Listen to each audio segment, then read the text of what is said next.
Classes. मेरा नाम अभिषेक है और आज मैं आया हूँ क्लास 10 का लेक्चर 3। आज के लेक्चर में हम लोग बात करेंगे how to balance a chemical equation, कि किसी भी केमिकल इक्वेशन को कैसे बैलेंस किया जाए।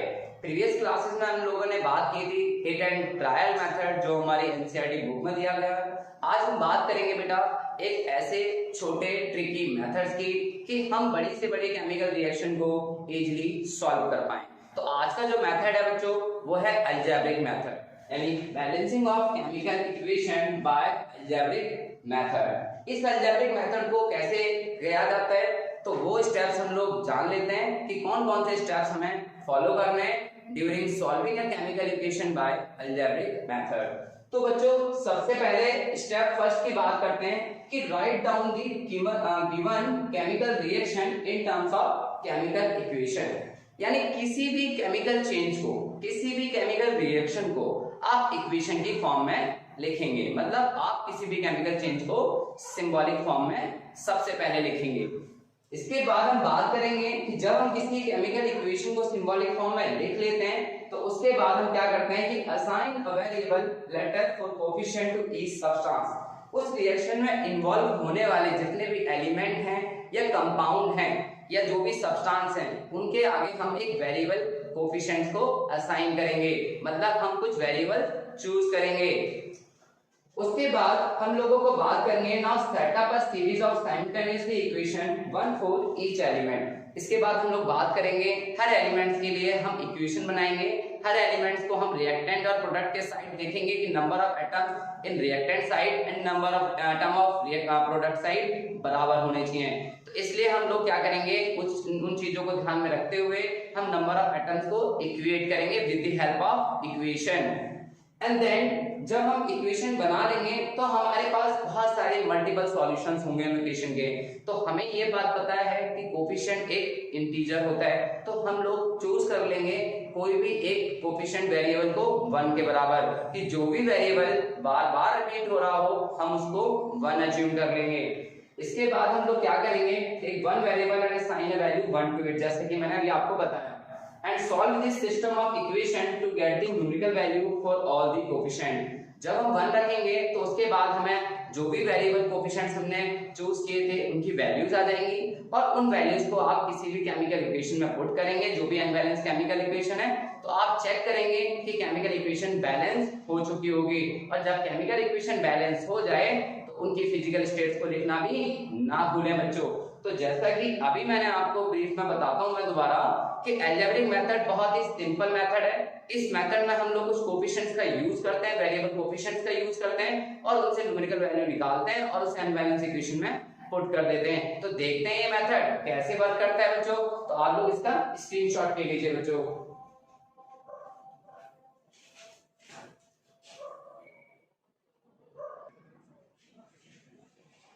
तो बच्चों देखते हैं अलजेब्रिक मेथड को कैसे फॉलो करते हैं हम लोग, कैसे ये मेथड इतना सिंपल बन जाता है। तो जैसा कि हमने फर्स्ट स्टेप में सीखा कि कोई भी केमिकल चेंज हो या कोई भी केमिकल रिएक्शन हो हम उसे सिंबॉलिक फॉर्म में रिप्रेजेंट करेंगे, यानी केमिकल इक्वेशन की टर्म्स में लिखेंगे।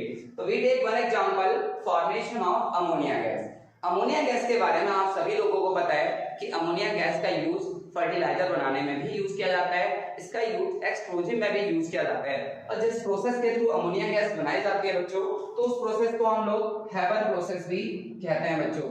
अगर आपको कमर्शियल रूप में अमोनिया का फॉर्मेशन करना है तो बाय हेबर प्रोसेस, जो आप फर्दर क्लासेस में सीखेंगे। तो अमोनिया गैस की जो स्टेटमेंट है वो कैसे फॉर्म होता है, we know nitrogen and hydrogen gas, nitrogen and hydrogen gas to form ammonia, nitrogen and hydrogen gas to form ammonia।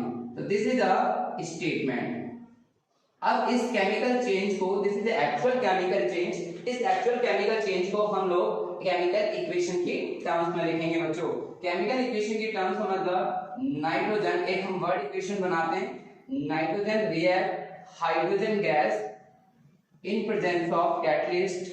यहाँ पर हम कोई भी कैटलिस्ट का यूज करेंगे, जैसे हम कैटलिस्ट के तौर पर यहाँ पर आयरन और मॉलिब्डेनम का यूज करते हैं। और 773 केल्विन पे जब हम इसको हीट करते हैं तो नाइट्रोजन गैस हाइड्रोजन गैस से कंबाइन हो जाती है और अमोनिया का फॉर्मेशन होता है, अमोनिया का फॉर्मेशन। अब हम इसको लिखते हैं वर्ड इक्वेशन सिंबॉलिक फॉर्म में। तो नाइट्रोजन को हमेशा मॉलिक्यूलर फॉर्म में लेना है। आप कोई भी केमिकल रिएक्शन देखेंगे तो वो एक्चुअल होनी चाहिए, it should be in molecular form में होनी चाहिए। तो नाइट्रोजन को मॉलिक्यूलर फॉर्म में N2 लिखा जाता है और हाइड्रोजन को H2 लिखा जाता है। In presence of catalyst it form NH3। NH3 कैसे फॉर्म होता है बच्चों? क्योंकि हम लोग जानते हैं नाइट्रोजन और हाइड्रोजन के सिंबल क्या होते हैं, N और H। नाइट्रोजन की वैलेंसी 3 और हाइड्रोजन की 1, तो उनको क्रॉस मल्टीप्लाई करते हैं तो ये फॉर्मूला हमारा आ जाता है NH3। ये आपने 9th क्लासेस में भी पढ़ा है बच्चों कि अमोनिया गैस का फॉर्मेशन जो हो रहा है वो क्या है, नाइट्रोजन और हाइड्रोजन गैस की वजह से हो रहा है। ठीक है, 773 kelvin and there is a catalyst. But this reaction is unbalanced, यानी skeletal chemical reaction, and we need to balance this chemical reaction to follow the law of conservation of mass. Law of conservation of mass जो है वो एंटोनी लेवेजर ने दिया और जिसमें ये बताया गया कि mass neither be created nor be destroyed. It means number of reactant, number of atoms in reactant side equal to number of atom in product side of each element. So this reaction is unbalanced. तो ये reaction है हमारी यहाँ पर क्या है, unbalance. हम कभी भी केमिकल फॉर्मूला को नहीं छेड़ेंगे, हम लोग सिर्फ केमिकल फॉर्मूले में उसके आगे आने वाले कोफिशिएंट्स को ही चेंज करते हैं। तो ये जो केमिकल्स के बिहाइंड जो आते हैं, बिसाइड द केमिकल बिलो जो नंबर जो लिखे जाते हैं इनको सबस्क्रिप्ट कहा जाता है। आपको ये बात हमेशा याद रखनी है कि सबस्क्रिप्ट को आप कभी चेंज नहीं करेंगे, आप सिर्फ केमिकल जो भी सब्सटेंस है उसके कोफिशिएंट्स को ही चेंज करेंगे। तो जैसा कि मैंने फर्स्ट स्टेप में बताया कि आप किसी भी एक्चुअल केमिकल चेंज को आप सिंबॉलिक फॉर्म में लिखेंगे और उसके बाद आप अज्यूम कर लेंगे कुछ वेरिएबल्स को। Let us consider variable x, y and z। तो नाउ हम लोगों ने यहाँ पर कंसीडर करा कि हमने इसके आगे x, y and z variable put किए, यानी जो भी हमने इनके आगे x variable and this is y and this is z variable, हमने क्या किया कि जितने भी सब्सटेंस थे उनके आगे हमने कुछ कोफिशिएंट्स के लिए वेरिएबल लेटर्स का यूज किया x, y and z. Now to make the equation for each element on both the side. अब हम क्या करते हैं, यहाँ पर इक्वेशन को बनाते हैं। जैसे फॉर नाइट्रोजन के लिए बात करें अगर हम फॉर नाइट्रोजन, तो नाइट्रोजन लेफ्ट हैंड साइड में देखेंगे कितने हैं, अगर इसके साथ x मल्टीप्लाई हो रहा है तो 2 into x।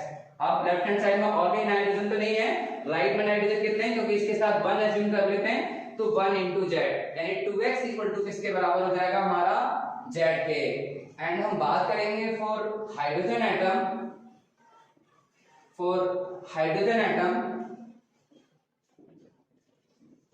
हाइड्रोजन एटम के लिए हम लोग इक्वेशन जब बनाएंगे तो लेफ्ट हैंड साइड में देखेंगे, राइट हैंड साइड में देखेंगे हाइड्रोजन कितने हैं 2 into y, और जो राइट हैंड साइड में हाइड्रोजन किसके बराबर है, क्योंकि यहाँ पर हाइड्रोजन 3 है, 3 into z, तो दोनों की इक्वेशन हम बराबर रखेंगे।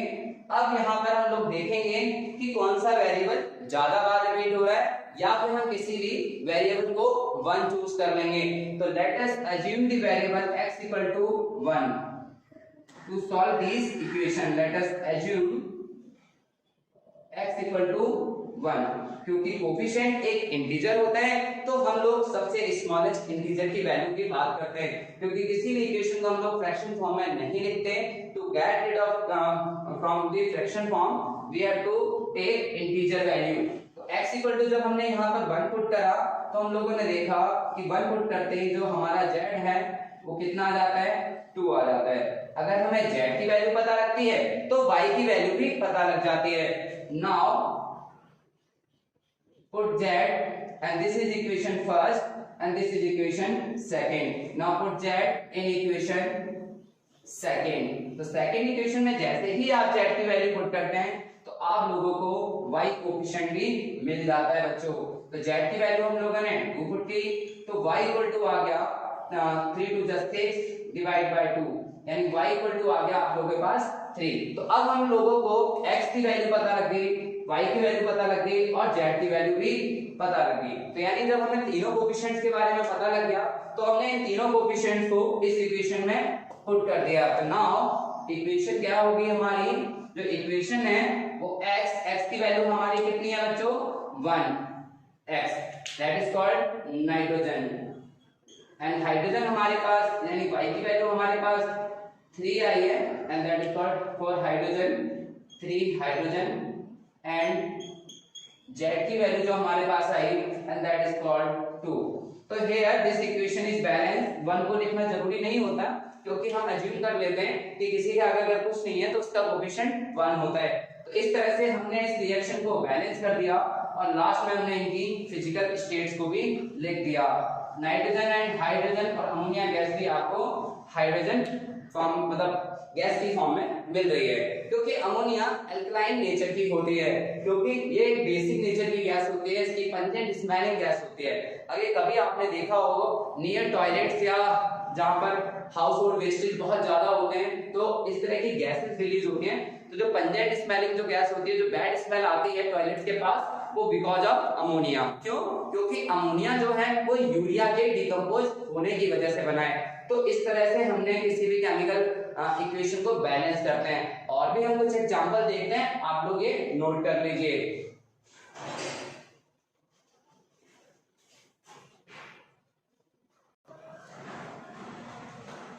तो बच्चों बात करते हैं अब सेकंड एग्जांपल की, जो कि हमने हिट एंड ट्रायल मेथड से भी किया था, और आज हम बात करेंगे उसी एग्जांपल को अलजेब्रिक मेथड यानी एक शॉर्ट ट्रिक मेथड से भी। तो जैसा कि हम लोगों ने वहां पर देखा था कि किसी भी हीटेड आयरन को स्टीम के साथ जब रिएक्ट किया जाता है तो आयरन ऑक्साइड बनता है और हाइड्रोजन गैस बनती है। यानी मैंने आपको पहले भी बताया कि अगर मेटल और वाटर से रिएक्ट करते हैं तो metal oxide and hydrogen gas produce होती है। लेकिन यहाँ पर कुछ मेटल कोल्ड वाटर से रिएक्ट करते हैं जैसे कि सोडियम और पोटेशियम, कुछ मेटल जो है वो कैल्शियम और मैग्नीशियम यानी बॉइल्ड वाटर से रिएक्ट करते हैं, और कुछ मेटल ऐसे हैं जो सिर्फ स्टीम से रिएक्ट करते हैं जैसे आयरन, एल्यूमिनियम, और हम बात करने वाले हैं आयरन की। तो आयरन को यहाँ पर हीटेड आयरन की फॉर्म में लिया है यानी मेल्टिंग फॉर्म में। तो यहाँ पर जो आयरन है हम उसको एक वर्ड इक्वेशन में लिखते हैं, iron react with steam and produce iron oxide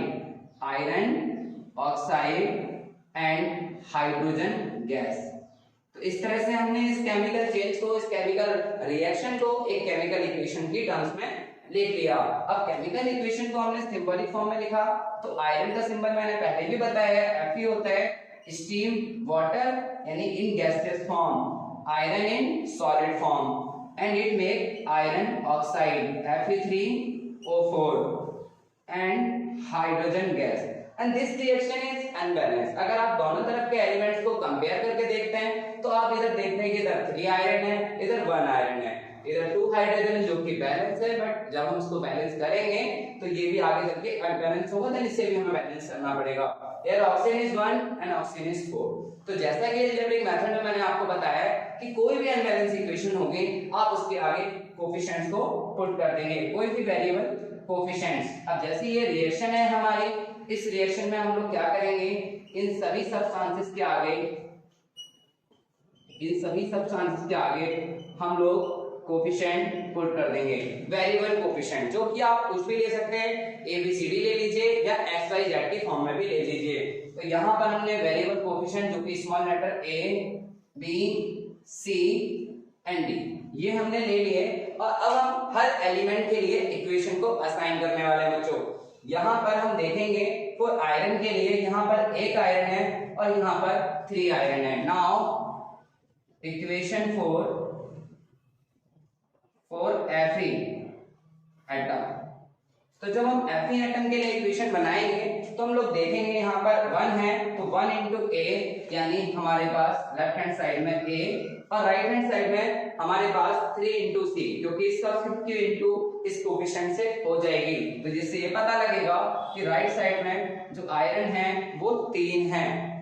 next हमारा जो एलिमेंट है दैट इज कॉल्ड हाइड्रोजन, तो हम लोग हाइड्रोजन के लिए भी इक्वेशन को असाइन करने वाले हैं बच्चों।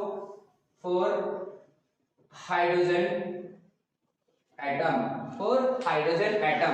अब हाइड्रोजन एटम के लिए देखेंगे तो यहाँ लेफ्ट साइड में हाइड्रोजन कितने हैं, 2 into B, तो इसके लिए इक्वेशन बनेगी 2 into B इक्वल, और राइट साइड में हाइड्रोजन है 2 into D, 2 into D।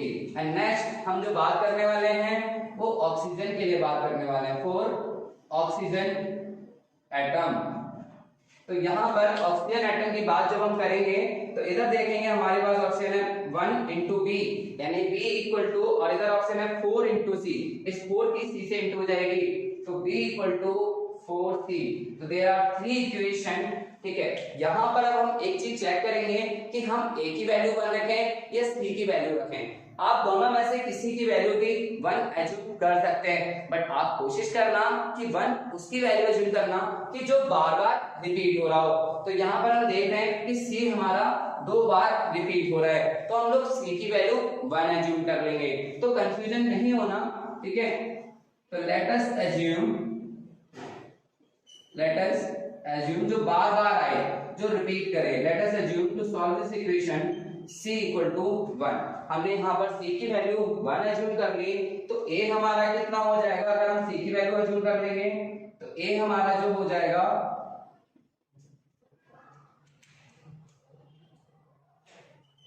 A equal to 3 into 1, हमने C की वैल्यू 1 एज्यूम करी तो A हमारा आ गया 3। अब जब A हमारा 3 आ गया तो हम लोगों ने देखा A की वैल्यू हमारी जो है C की वैल्यू जब हमने 1 एज्यूम करी तो 3 आ गया, और जब C की वैल्यू 1 रखी तो हमारा B भी आ गया। तो this is the first equation, this is the second equation and this is the third equation. तो हम लोग लिख सकते हैं for first equation. Now for third equation, third equation में जब आप C की वैल्यू पुट करेंगे तो आपको B की वैल्यू भी आ जाएगी। जैसे आप C की वैल्यू यहाँ पर 1 पुट करेंगे तो B की वैल्यू आपकी 4 आ जाएगी। तो यानी A B हमें मिल चुके हैं और C भी हमें मिल चुका है, तो D निकालना बहुत आसान है। अगर इक्वेशन को और थोड़ा सिंप्लीफाई किया जाए तो B equal to D, it means जो B की वैल्यू है वही A की वैल्यू भी होगी।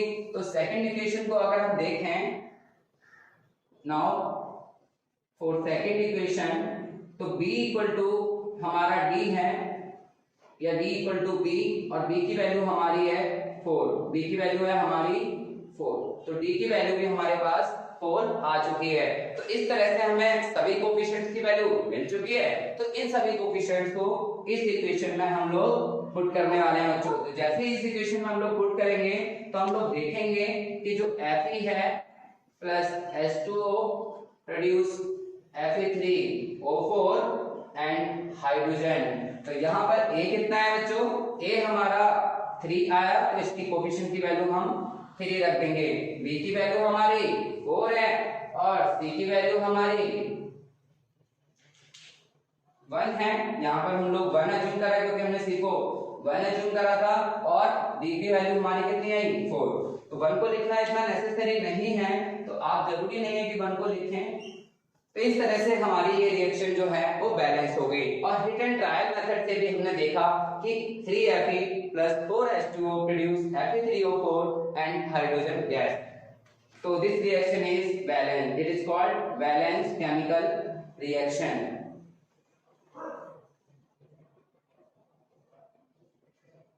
इस तरह से हमारा आयरन भी बैलेंस हो गया।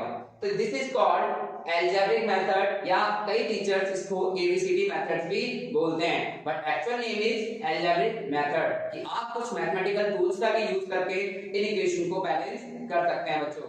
नेक्स्ट मिलते हैं और एग्जांपल के साथ। आप लोग स्क्रीनशॉट ले लीजिए।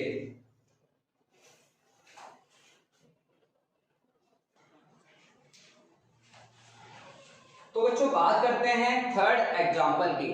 थर्ड एग्जांपल जो कि मैंने केमिकल चेंज में भी आपको समझाया था कि जब भी कोई भी एरोबिक रेस्पिरेशन होता है, एरोबिक रेस्पिरेशन मतलब इट इज सेलुलर प्रोसेस। यहाँ पर होता है क्या है बच्चों, यहाँ पर जो भी आप फूड खाते हैं उस फूड के अंदर होता है कार्बोहाइड्रेट, और कार्बोहाइड्रेट जब हमारे सिंपल मॉलिक्यूल में टूटता है तो बनता है ग्लूकोज, और जब ग्लूकोज का ऑक्सीडेशन होता है तो एनर्जी रिलीज होती है, यानी एटीपी मॉलिक्यूल्स बनते हैं, और जिन्हें हम एनर्जी करेंसी ऑफ सेल भी कहते हैं। तो देखते हैं ऑक्सीडेशन ऑफ फूड कैसे होता है लिविंग ऑर्गेनिज्म में, यानी फूड से एनर्जी मिलना ही रेस्पिरेशन कहलाता है बच्चों। तो जैसे कि हमारे पास एक स्टेटमेंट दी हुई है, इट मींस यहाँ पर हो क्या रहा है बच्चों, यहाँ पर ऑक्सीडेशन ऑफ ग्लूकोज हो रहा है, क्योंकि ग्लूकोज से आपको क्या मिलती है, एनर्जी, ऑक्सीडेशन ऑफ ग्लूकोज।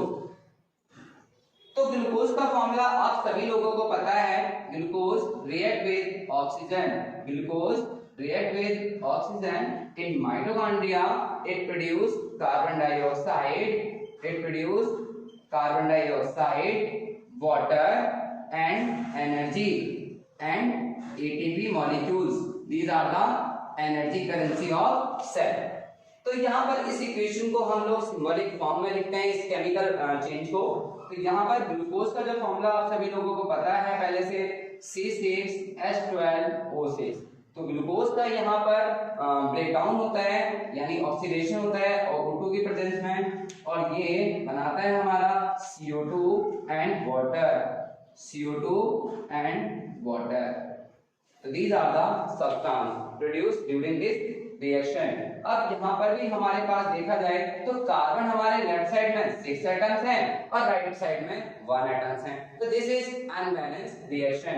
ये जो रिएक्शन है, ये हमारी रिएक्शन कैसी है बच्चों, unbalanced. This is unbalanced equation. We need to balance it by algebraic method। तो अगर हम algebraic method से इसको बैलेंस करें तो हम लोगों को क्या करना है कि हर सब्सटेंस के आगे वेरिएबल कोफिशिएंट्स का यूज करना है। तो वेरिएबल कोफिशिएंट का यूज करेंगे, तो जैसे कि ग्लूकोज है हमारा C6H12O6 O2 and it produce CO2 and water. तो हमने हर कंपाउंड्स के आगे, यानी आपको ये फॉर्मूला बिल्कुल भी चेंज नहीं करना, ये फॉर्मूले बिल्कुल भी चेंज नहीं करने, आप इनको चाहे ब्रैकेट्स में एनक्लोज कर दीजिए, फॉर्मूले में आप कोई चेंज नहीं करेंगे, आप सिर्फ कोफिशिएंट को चेंज करेंगे। और यहाँ पर हम लोग कोफिशिएंट ले लेते हैं A, यहाँ ले लेते हैं हम लोग B, यहाँ पर हम कोफिशिएंट ले लेते हैं C और यहाँ ले लेते हैं D। तो there are 4 variable coefficient. Now for each element के लिए हम इक्वेशंस बनाते हैं बच्चों। जैसे कि हम बात करते हैं कार्बन की, तो फॉर कार्बन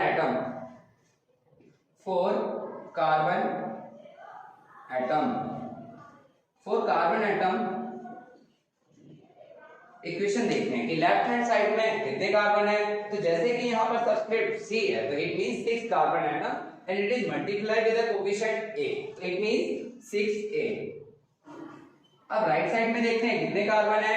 राइट साइड में कोफिशिएंट इसका 1 है और 1 into C, यानी यहाँ पर हो जाएगा C के बराबर। And this is equation first. Now for second element hydrogen, there are 3 element for hydrogen. अब हाइड्रोजन के लिए देखा जाए तो there are 12 hydrogen in left hand side, 12 into A। तो लेफ्ट हैंड साइड में हमारे पास 12 into A यानी 12 हाइड्रोजन है, और राइट साइड में देखा जाए तो सब्सक्रिप्ट है हाइड्रोजन का, यानी 2 into D, it is equal to 2D। It means 2 6 जा 12, यानी D equal to 6A, D equal to 6A, and this is equation second. Now for other element it is called oxygen. For oxygen atom के लिए देखा जाए तो reaction में हम देखते हैं लेफ्ट हैंड साइड में 6 सब्सक्रिप्ट है ऑक्सीजन का, there are it means 6 atom of oxygen, and 6 into A in left side plus, क्योंकि ऑक्सीजन लेफ्ट हैंड साइड में और भी है रिएक्टेंट, क्योंकि 2 रिएक्टेंट के साथ ऑक्सीजन है, तो यहाँ पर सब्सक्रिप्ट है 2 into B, 2B, and this is equal to 2 into C, right hand side में 2C प्लस 1 into D। अब यहाँ पर हम देखें कि कौन सा कोफिशिएंट हमारा रिपीट कर रहा है। तो यहाँ पर हम देखते हैं A जो है वो हमारा ज्यादा बार रिपीट कर रहा है, तो हम A को एज्यूम कर लेते हैं 1, A को हम एज्यूम कर लेते हैं 1। तो late assume A equal to 1। तो A equal to 1, it means equation first becomes, जैसे ही आप A की वैल्यू 1 पुट करेंगे तो इक्वेशन फर्स्ट क्या हो जाएगी, 6 into 1 equal to c, it mean c equal to 6, c equal to 6। And जैसे ही आप a की वैल्यू यहां पर पुट करेंगे इक्वेशन सेकंड में, equation second becomes d equal to 6 into 1 and d equal to 6। तो आपको a पता लग गया, c पता लग गया, d पता लग गया, और a, c और d की वैल्यू आप इक्वेशन थर्ड में पुट करेंगे तो इक्वेशन थर्ड आपकी बन जाएगी, equation third becomes 6 into 1 plus b की वैल्यू हमें निकालनी है बच्चों 2b, और ये हो जाएगा 2, c की वैल्यू हमारी 6 और d की वैल्यू 6, तो ये हो जाएगा 6 प्लस 2b इक्वल टू 2 6 जा 12 प्लस 6 18, 6 उधर जाके हमारा माइनस का होगा तो 18 minus 6, 2b equal to 12 and b equal to हमारा आ गया 6, b इक्वल टू आ गया हमारा 6। तो जैसे ही हमें a b c d तीनों कोफिशिएंट्स हमें, चारों कोफिशिएंट्स हमें मिल चुके हैं, तो इन चारों कोफिशिएंट्स की वैल्यू हम लोग इस अनबैलेंस इक्वेशन में रख देंगे जहां पर हमने कोफिशिएंट्स को एज्यूम किया था। तो जैसा कि इक्वेशन थी हमारी C6H12O6, C6H12O6, C6H12O6, it react with oxygen, it produce CO2 and H2O, CO2 and H2। A का जो कोफिशिएंट है वो हमारा क्या माना हमने बच्चों, A माना, and this is 1 and B 6, C 6 and 6। तो now this reaction is balanced by algebraic method। तो this reaction 1 को हम लोग नहीं लिखते, तो ये रिएक्शन हमारी क्या हो गई बच्चों, बैलेंस हो गई, this reaction is balanced। तो it is the example of respiration कि कैसे हमने respiration reaction को algebraic method से बहुत easily solve कर लिया। It's a very simple method and 100% effective। हम और भी एग्जाम्पल की बात करते हैं, आप लोग इसका स्क्रीनशॉट ले लीजिए।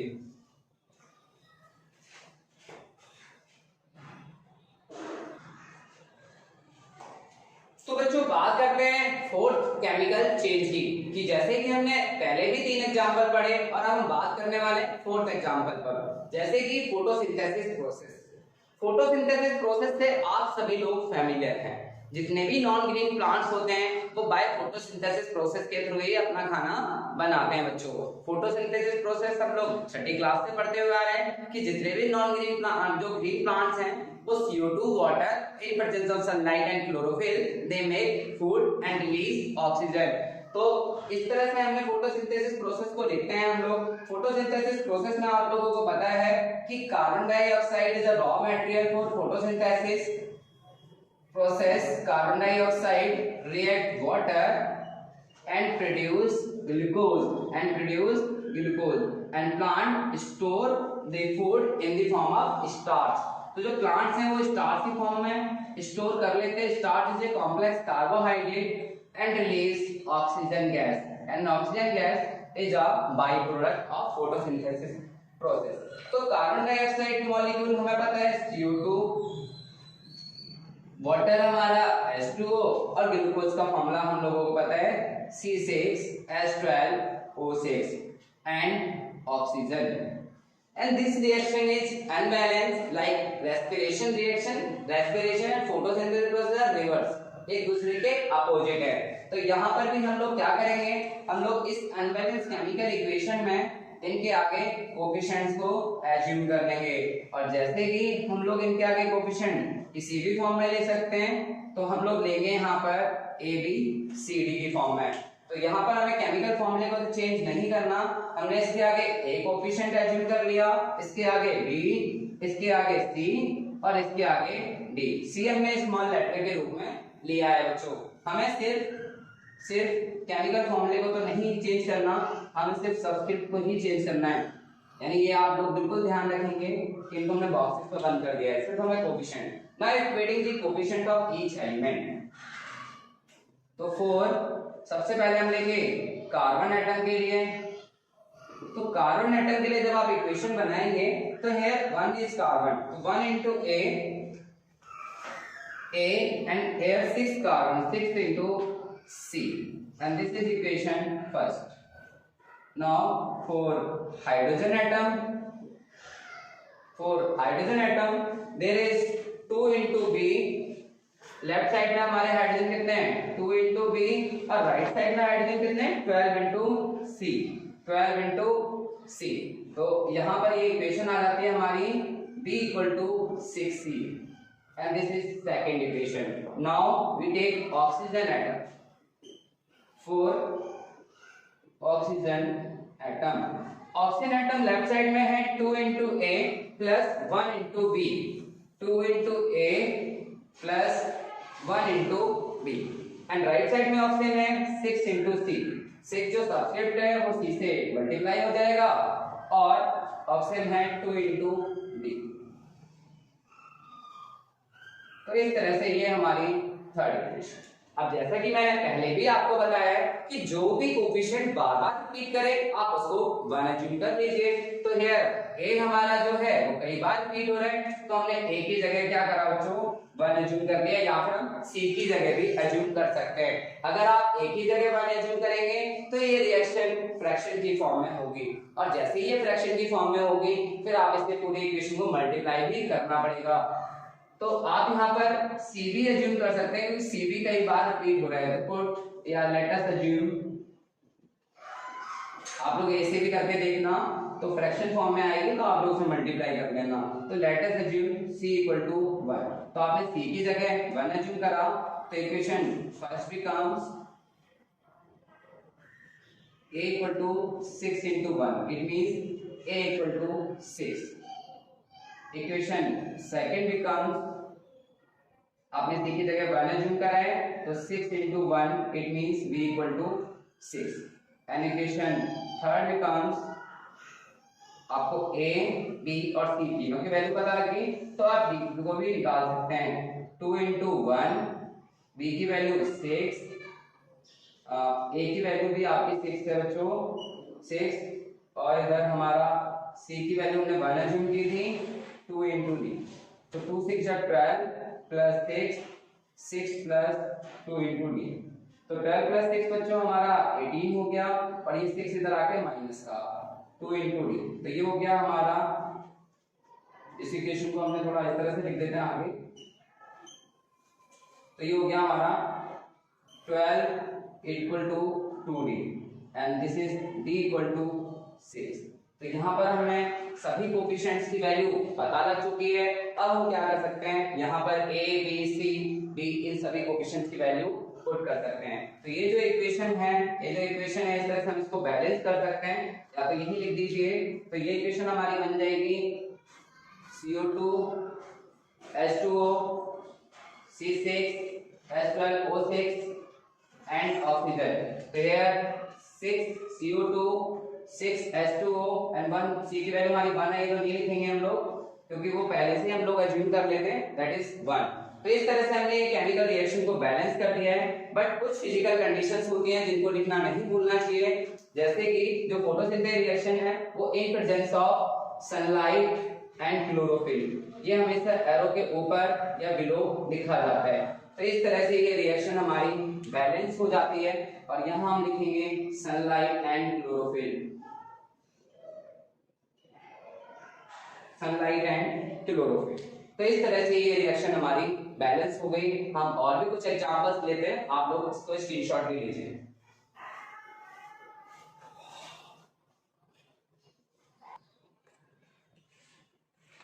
तो बच्चों बात करते हैं एग्जांपल 5 की, burning of natural gas. Natural gas आपने 9th में भी कुछ ऐसी फुल फॉर्म्स पढ़ी थी नेचुरल गैस की, जैसे कि CNG है ना, जैसे कि CNG, जैसे LPG जो आपकी हाउस होल्ड गैस होती है that is called LPG. CNG के अंदर जो मेन कंपोनेंट जो गैस का होता है दैट इज मीथेन. CNG के अंदर जो गैस होती है दैट इज मीथेन CH4, और LPG that is called liquefied petroleum gas, इसके अंदर जो मेन होता है that is butane.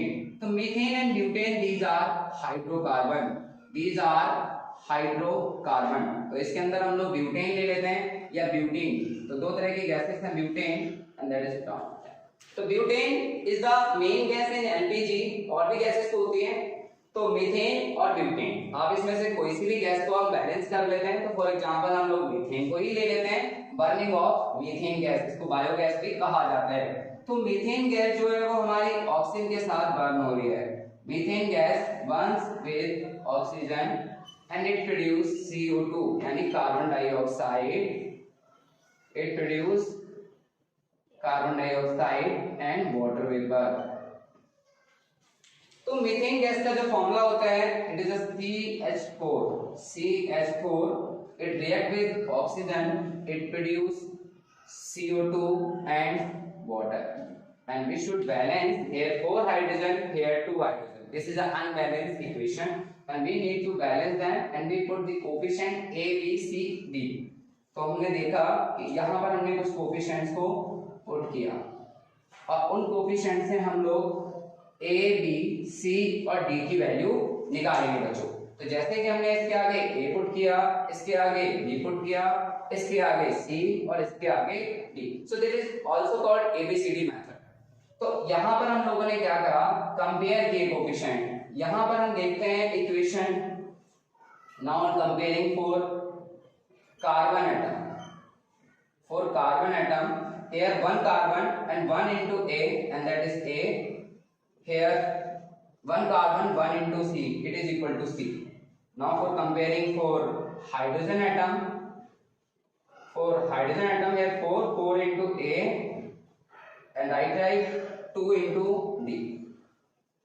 And now for oxygen atom,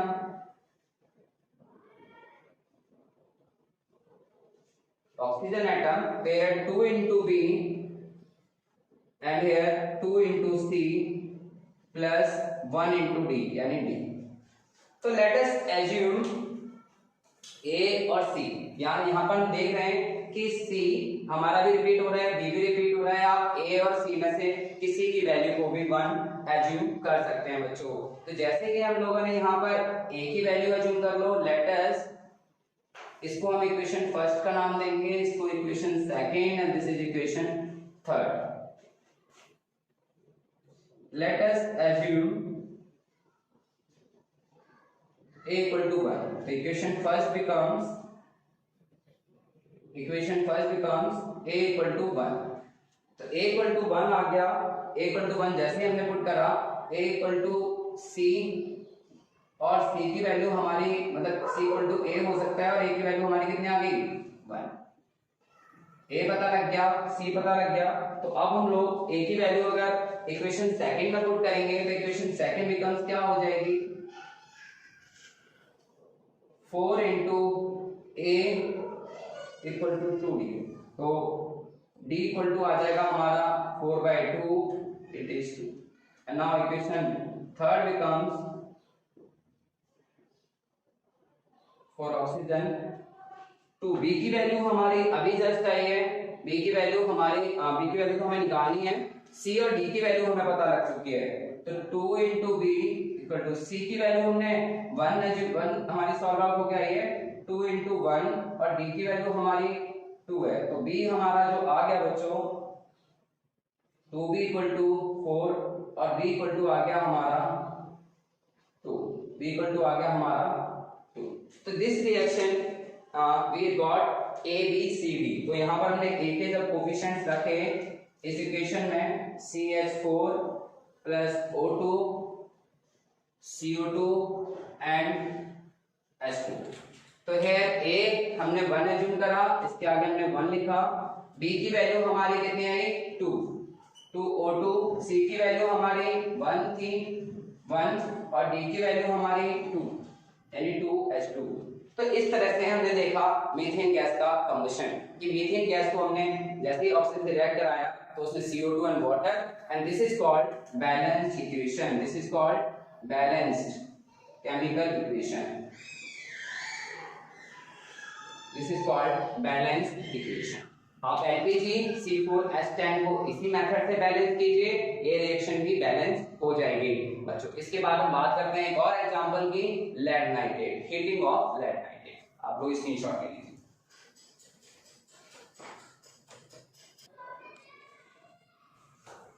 तो बच्चों बात करते हैं लेड नाइट्रेट की। लेड नाइट्रेट को जब हीट किया जाता है तो वो lead oxide, nitrogen dioxide and oxygen gas में डिकम्पोज हो जाता है, ठीक है, ऑन हीटिंग। तो जैसे कि हमने लेड नाइट्रेट का जो फॉर्मूला होता है, कभी आपने 9th में पढ़ा भी है कि लेड का symbol Pb and that is called NO3। Lead की वैलेंसी 2 होती है, NO3 की 1, क्रॉस मल्टीप्लाई करेंगे तो हमें लेड नाइट्रेट मिल जाएगा बच्चों, and this is the formula of lead nitrate. तो लेड नाइट्रेट को हमने पहले वर्ड इक्वेशन में लिखा, lead nitrate on heating it gives lead oxide and nitrogen dioxide and oxygen। Nitrogen dioxide एक ब्राउन फिल्म की गैस होती है जिसका नाइट्रिक एसिड बनाने में, फर्टिलाइजर्स बनाने में भी यूज किया जाता है। लेड नाइट्रेट एक पॉइजनस कंपाउंड भी होता है and it is a white salt, it convert into yellow residue. तो लेड नाइट्रेट का जैसे कि फॉर्मूला अभी आपने देखा PbNO3 on heating it gives lead oxide PbO, nitrogen dioxide NO2 and oxygen gas। Nitrogen dioxide is brown tube है ना, तो ये चीज हम लोगों को क्लियर होनी चाहिए। अब हम लोग इसे दो मेथड से सॉल्व करेंगे, first method hit and trial and second method algebraic method. तो सबसे पहले हम लोग बात करते हैं हिट एंड ट्रायल मेथड से। तो मेथड फर्स्ट को भी हम लोग रिवाइज करते हैं। तो अभी हम इस रिएक्शन को by hit and trial method से सॉल्व करेंगे।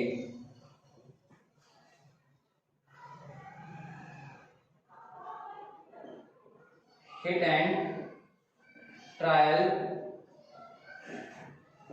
आपको हिट एंड ट्रायल मेथड याद होगा कि यहाँ पर कितने एलिमेंट्स का इन्वॉल्वमेंट है, लेड, नाइट्रोजन एंड ऑक्सीजन। तो सबसे पहले हम लोग इनके एलिमेंट्स लिखते हैं कि कितने एलिमेंट्स का इन्वॉल्वमेंट है, फिर हम number of atoms in left hand side, number of atoms of reactant, it means left hand side में कितने नंबर ऑफ एटम्स हैं और राइट साइड में number of atoms in product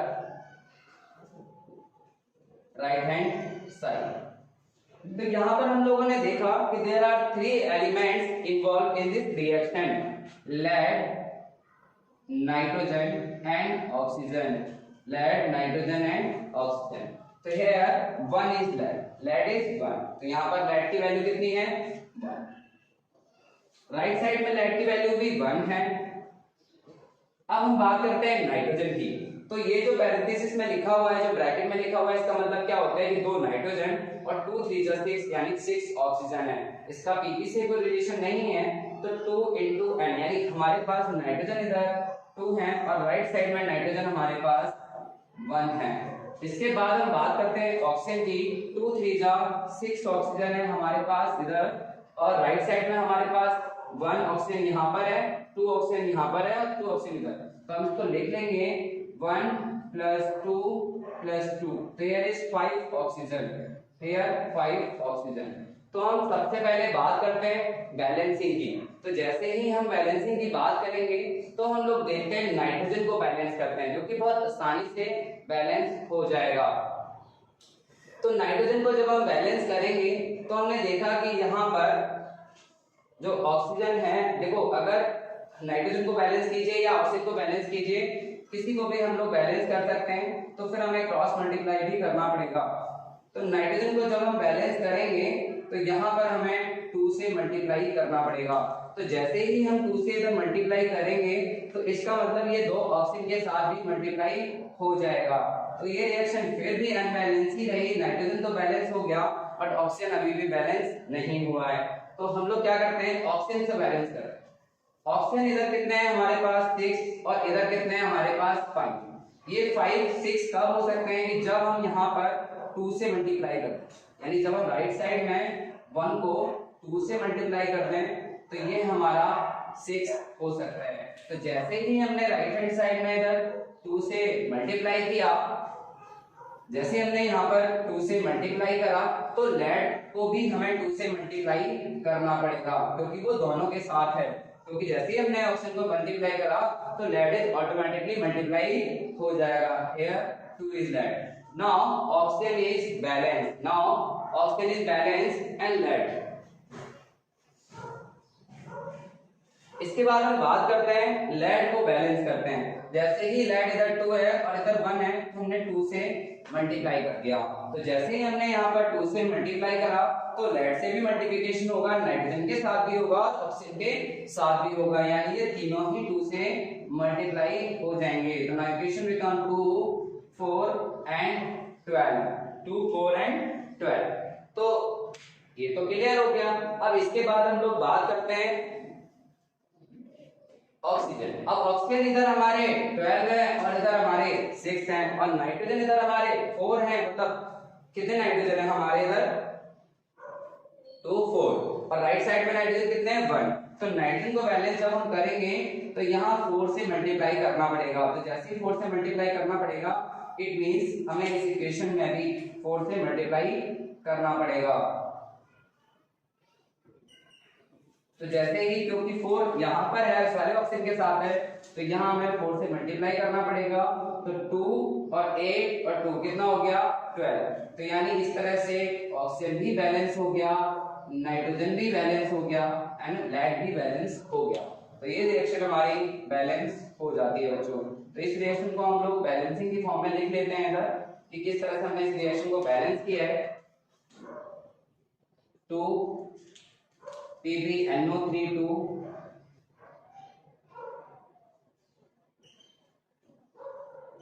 produce 2 PbO 4 NO2 and O2। तो इस तरह से ये रिएक्शन हमारी बैलेंस हो जाती है by hit and trial methods. अब हम इसके बाद इसे एल्जेब्रिक मेथड से भी सॉल्व करके देखते हैं, क्या उससे भी बैलेंस हो सकती है? Answer is yes. आप लोग स्क्रीनशॉट लीजिए।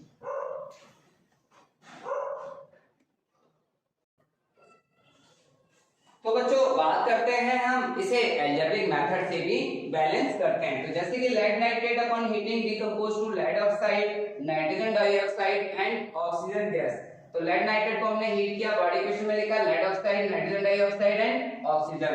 It is a symbolic form में जब हमने लिखा इस कंपाउंड को lead nitrate PbNO3 PbO 4NO2 and plus O2। तो इसे हम एल्जेब्रिक मेथड मतलब ABCD मेथड से भी सॉल्व कर सकते हैं। तो हमने क्या करा, इनके आगे कोफिशिएंट्स को पुट कर दिया A B C and D और इसके बाद हमने क्या करा, इन कोफिशिएंट्स को लेकर हर एटम्स के लिए इक्वेशन बनाई। जैसे फॉर लेड एटम, तो लेड एटम के लिए देखें तो यहाँ राइट हैंड साइड में लेड 1 है तो 1 into A, यानी 1 into A, तो ये हमारा A हो जाएगा। राइट साइड में भी लेड 1 है तो ये हमारा हो जाएगा B and this is first equation. फिर हम बात करते हैं for nitrogen atom. Nitrogen atom हमारे यहाँ पर 2 है और 2 into A हो जाएगा हमारा इक्वल टू राइट साइड में नाइट्रोजन 1 है and that is C। Now for oxygen atom, oxygen atom की बात करें तो 3 2 जा 6 और 6 into A तो 6A हो जाएगा। और राइट साइड में ऑप्शन की बात करें 1 into B तो B प्लस यहाँ पर भी option 2 into C plus 2 into D। तो यहाँ पर हम एज्यूम कर लेते हैं A को 1 एज्यूम कर लेते हैं या हम लोग C को एज्यूम कर ले, A को एज्यूम कर ले 1 या B को एज्यूम 1 कर लें। तो 1 एज्यूम करते हैं तो देखते हैं क्या आता है हमारे यहाँ पर। Let us assume A equal to 1। अगर A इक्वल टू 1 हम पुट करते हैं तो हमारा A इक्वल टू B है तो B इक्वल टू क्या आ गया, यानी equation first becomes A equal to 1, it means B equal to 1। Equation put A in equation second. अगर इक्वेशन सेकंड में हम लोग पुट करते हैं A को तो 2 into A तो C हमारा आ जाता है 2, C आ जाता है हमारा 2। तो equation second becomes now equation A B C तीनों को ही हम इक्वेशन थर्ड में पुट करते हैं। Put A B and C in equation third. तो 6A इक्वल टू B की वैल्यू 1, C की वैल्यू हमारी 2 आई है और 2D, तो ये हो गया हमारा 6 1 + 4 + 2D, तो ये हो गया 5 और इधर जाके हो जाएगा माइनस का 5 2D, तो इक्वल टू 1 = 2D, तो D की वैल्यू आ गई हमारी 1/2। तो इन सभी कोएफिशिएंट की वैल्यू हम लोग यहाँ रख देंगे, तो ये हो जाएगा हमारा Pb NO32 reduce PbO 4NO2 and O2, sorry 4NO2 नहीं O2। अब इस तरह से हमने A B इन सभी कोएफिशिएंट्स की वैल्यू रखी, A की वैल्यू 1, B की वैल्यू 1, C की वैल्यू हमारी 2 आई है और D की वैल्यू हमारी आई है 1/1/। बट ये रिएक्शन एक फ्रैक्शन फॉर्म में भी है, यानी यहाँ पर जो कोएफिशिएंट्स हैं वो फ्रैक्शन फॉर्म में हैं, तो जिनको हमें एक इंटीजर फॉर्म में रखना होगा, तो हम इस रिएक्शन को 2 से मल्टीप्लाई कर देंगे पूरे को। इसे किससे मल्टीप्लाई कर देंगे? 2 से। तो जैसे ही हमने इसे 2 से मल्टीप्लाई किया तो ये हो गया हमारा 2PbNO32 2PbO 4NO2 एंड 2 से 2 कट जाएगा हमारा O2। तो इस तरह से ये रिएक्शन हमारी बैलेंस हो जाएगी। तो आप किसी को भी एज्यूम कर सकते हैं, ऐसा कुछ नहीं है, लास्ट में अगर फ्रैक्शन आता है तो आप उसे पूरे से मल्टीप्लाई कर दीजिए। तो बेटा आज हम बच्चों इतनी सारी चीजें हम लोगों ने सीखी, हम लोगों ने हिट एंड ट्रायल मेथड भी सीखा, हम लोगों ने अलजेब्रिक मेथड भी सीखा, और इस अलजेब्रिक मेथड से हम लोग बहुत सारी इक्वेशन को सॉल्व कर सकते हैं। आप लोगों के एनसीईआरटी में काफी केमिकल इक्वेशन दी है जिन्हें आपको बैलेंस करना है। तो दिस इज अलजेब्रिक मेथड। तो बच्चों आज की क्लास में हम लोगों ने दोनों मेथड्स को बहुत अच्छे से किया। आज की क्लास में हम लोग इतना ही पढ़ेंगे और नेक्स्ट क्लास में हम लोग बात करेंगे टाइप्स ऑफ केमिकल रिएक्शन की। थैंक यू सो मच बच्चों।